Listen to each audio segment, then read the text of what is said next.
नमस्कार दर्शकों, आप देख रहे हैं अभी न्यूज और एक बार फिर से हमारे साथ मौजूद हैं कांग्रेस पार्टी के जिला अध्यक्ष भगवान सिंह वर्मा, जिनसे हम बात करेंगे इस समय लोकसभा चुनाव में हुई कांग्रेस और भाजपा की भिड़ंत को लेकर के। जहां मथुरा में जो कांग्रेस के प्रत्याशी हैं मुकेश धनगर, वो 2,93,000 मतों से भले ही हार गए हों, लेकिन उसके बावजूद भी बेहद सुर्खियों में बने हुए हैं, क्योंकि उन्होंने कांग्रेस को लगभग 20 सालों के बाद में मथुरा में एक अप्रत्याशित बढ़त दिलाई है। लेकिन उसके बावजूद उनका ये आरोप है अपनी ही पार्टियों के बड़े नेताओं पर कि उनकी पार्टी के बड़े नेताओं ने उनका साथ नहीं दिया, जिसकी वजह से परिणाम उनके पक्ष में नहीं आया। बात करेंगे जिलाध्यक्ष भगवान सिंह वर्मा से इस संबंध को लेकर के कि इस बारे में आपका क्या राय है कि मुकेश धनगर का ये आरोप है अपनी ही पार्टी के नेताओं पर कि यदि उनका साथ भरपूर मिलता तो परिणाम उलट हो सकते थे। देखो, जहाँ तक मुकेश धनगर व्यक्तिगत क्या कह रहे हैं ये उनकी राय है, लेकिन मैं भी चुनाव में पहले दिन से ही और जो समापन तक कदम से कदम मिलाकर प्रत्याशी और कांग्रेस के कार्यकर्ताओं के बीच में रहा हूँ। तो मैंने देखा है कि हमारे जिला कांग्रेस कमेटी के पदाधिकारी प्रत्येक नगर अध्यक्ष, प्रत्येक ब्लॉक अध्यक्ष, न्याय पंचायत अध्यक्ष और बूथ अध्यक्ष तक और वरिष्ठ कांग्रेसी जन और सभी ने बड़े पूर्ण रूप सहयोग से अपना कम सुविधा होने के बावजूद भी पूरा कार्य किया। इसके लिए मैं कार्यकर्ताओं को बधाई देता हूं और कांग्रेस की जनता, मथुरा की जनता को भी बधाई देता हूं, जिन्होंने जो कांग्रेस पार्टी को इतना विश्वास किया और लगभग 2,70,000 वोट दिए। इसके लिए मथुरा की जनता और कांग्रेस के कार्यकर्ता बधाई के पात्र हैं। और जहां तक मुकेश जी की बात है, अगर मुकेश जी को कोई भी दिक्कत है, ऐसा लगता है कि किसी ने कार्य किया या नहीं किया है, तो मैंने 5 सदस्य कमेटी बना दी गई है। वो अपनी बातें उन कमेटी को सौंप सकते हैं, शिकायत पत्र किसी भी रूप का, तो उसकी जांच करी जाएगी और जांच करने के बाद जो आगे का जो कार्रवाई होगी, जो भी देखा किया जाएगा। भगवान सिंह जी, जैसे कि आपके कहना है कि 5 सदस्यीय कमेटी बनाई गई है और आगामी समय में वो कार्य करेगी। अभी तक की कांग्रेस की स्थितियां जो है मथुरा में वो स्पष्ट रूप से दिखाई नहीं देती, क्योंकि लगभग विगत कई वर्षों से कांग्रेस के जो प्रत्याशी हैं, चाहे कांग्रेस के बड़े नेता हैं, वो किसी भी स्थिति में मजबूत नजर नहीं आते हैं। आखिर कांग्रेस की इस स्थिति में मथुरा में ये हाल क्यों हुआ है? देखो, मैं आपको बता देता हूँ कि आपने देखा होगा भारतीय जनता पार्टी लक्ष्यदार बातें करती है, जनता को धर्म के नाम पर, जाति के नाम पर लुभावने सपने दिखाकर जो वोट प्राप्त करे। लेकिन हमारे देश की जनता और उत्तर प्रदेश की और मथुरा की जनता समझ चुकी है महंगाई, बेरोजगारी, भ्रष्टाचार, महिला पर हो रहे अत्याचार से पीड़ित है, और वो केवल और केवल जनता कांग्रेस की तरफ देख रही है। और कांग्रेस, मालूम है उनको, कांग्रेस जो कहती है वो करती है।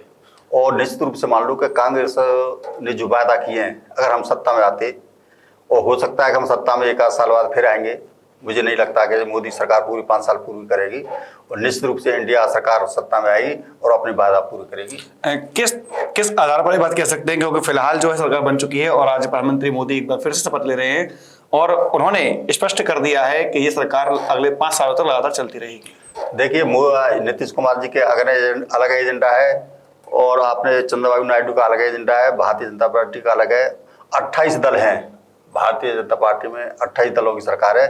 तो जैसे मान लो कि तराजू में मेढकों को तोलना, इस तरह सरकार चलाना है। तो मोदी ने कभी गठबंधन की सरकार नहीं चलाई, इनको तजुर्बा है। यही अगर यही स्थिति कांग्रेस के बारे में कही जाए तो, क्योंकि इस वक्त इंडिया गठबंधन भी कुछ इसी प्रकार से नजर आया, जो कि कहा जा रहा था कि मेढकों के साथ में काम किया जा रहा है, कभी भी कोई वो उछल कर बाहर निकल सकता है। आपने देखा होगा आदरणीय मनमोहन सिंह जी की सरकार 10 साल रही, हमने सभी गठबंधन को प्रत्याशी को साथ लेकर 10 साल पूरे किए। हमको तजुर्बा है और सभी गठबंधन दलों का जो साथ लेके चलते हैं और सबका सम्मान करते हैं, और कांग्रेस पार्टी को अच्छी तरह जानती है।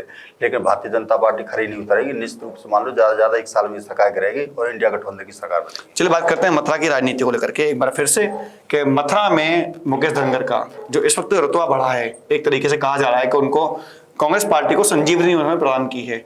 ऐसे में क्या नहीं लगता कि जो मथुरा के पुराने चेहरे हैं, जो पार्टी के साथ इस वक्त नहीं है, क्योंकि उनकी गतिविधियां पार्टी के जो प्रत्याशी हैं उनका ये आरोप है कि उनकी गतिविधियां उनकी पार्टी के अनुरूप नहीं रही। उन्होंने मुंगेर के चुनाव में भी अपनी ही पार्टी के खिलाफ चुनाव लड़वाया था राजकुमार रावत को, और इस वक्त भी उन्होंने अपनी ही पार्टी के प्रत्याशी के खिलाफ एक और नए प्रत्याशी को खड़ा किया था। देखो, जहाँ तक राजकुमार जी रावत जी का चुनाव है, मेयर के चुनाव में, तो पार्टी हाईकमान द्वारा उनको ही टिकट दिया गया था और उनको प्रत्याशी ही घोषित किया गया था। ये अलग बात है कि श्याम सुंदर उपाध्याय बिट्टू के हाथ सिंबल लगा, वो अलग बात है। वो किस तरह हुआ इसकी जांच की गई, लेकिन मैं निश्चित रूप से कह सकता हूँ उस समय पर जो अधिकृत प्रत्याशी थे मेयर के राजकुमार रावत थे। और जहाँ तक प्रेजेंट में मुकेश धनगर जी कोई वरिष्ठ नेताओं के बारे में कोई कुछ कह रहे हैं, तो जहाँ तक मेरी नॉलेज है, मैंने जो है अपने अध्ययन किया उसके हिसाब से मुझे ऐसा नहीं लगा। लेकिन फिर भी मुकेश धनगर जी को कोई भी शिकायत है तो जिला संगठन को लिख के दे सकते हैं और उस पर हम जांच कराएंगे। हमने इसी के लिए 5 सदस्यीय कमेटी गठित कर दी है जो संपूर्ण चुनाव की जो विश्लेषण कर रही है और उसका बाद हाईकमान को रिपोर्ट सौंपी जाएगी। कांग्रेस की बात की जाए तो कुछ समय से लगातार चर्चा इस बात को लेकर हो रही है कि यदि कांग्रेस के पास में कोई बड़ा चेहरा इस वक्त चुनाव में होता तो परिणाम बदल सकते थे। इस बार इस चुनाव में आखिर कांग्रेस के पास में कोई बड़ा चेहरा नजर में क्यों नहीं आया? कोई भी बड़े नेता मथुरा से सामने क्यों निकल के नहीं आए?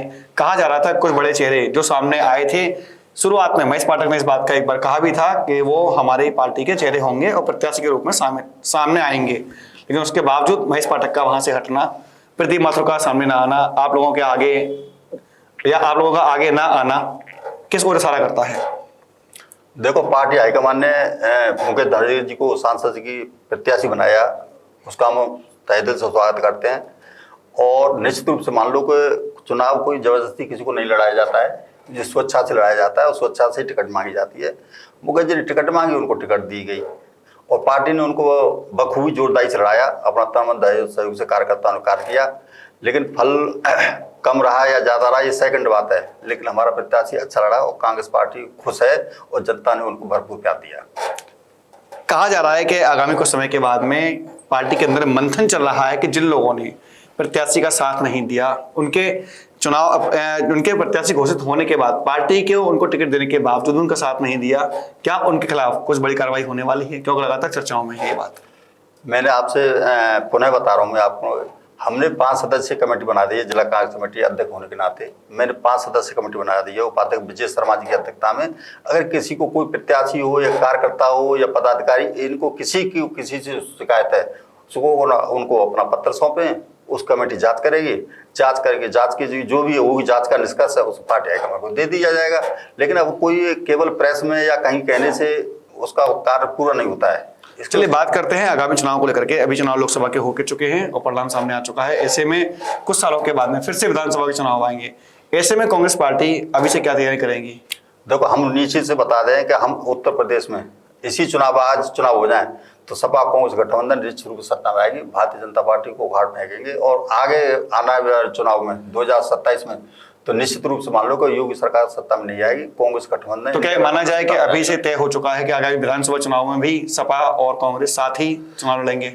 नहीं, बिल्कुल साथ लड़ेंगे और बड़ा उत्साह है कार्यकर्ताओं में और जनता में, और इन गठबंधन को जनता ने स्वीकार किया है और हमारे नेता भी इसको स्वीकार कर रहे हैं और आगे भी गठबंधन जारी रहेगा। और निश्चित रूप से मान लो कि भाजपा का सुपड़ा साफ होगा उत्तर प्रदेश में।